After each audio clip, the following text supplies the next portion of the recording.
Well, if these new restrictions are lifted, that will mean that private gatherings will be increased from 10 to 30. People will finally be able to visit friends and loved ones at hospitals and aged care homes as well. That's, of course, if Queensland enters its 14th day of no locally acquired cases. It was day 13 yesterday, going into 14 today, and we know right now there's just 5 active cases of COVID-19. The Premier and the Health Minister alike have commended Queenslanders for doing the right thing, keeping their hands clean, social distancing and getting tested when they feel sick. We know right now more than 1.1 million Queenslanders have already undergone a coronavirus test. It's hoped that these restrictions will be eased from today, coming in line with the Darling Downs and the Gold Coast.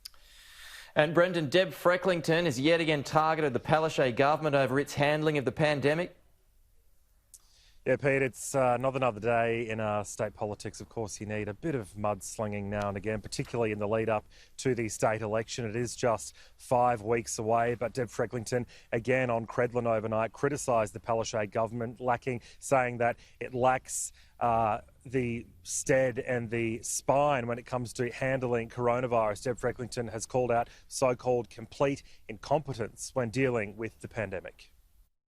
Just another example of the Labor government here flying completely blind through the biggest economic crisis that Queensland has ever faced. I mean, how can a government know where their taxpayers' money is going if they're not tracking it? It's just a blatant example of complete incompetence from the Palaszczuk government here.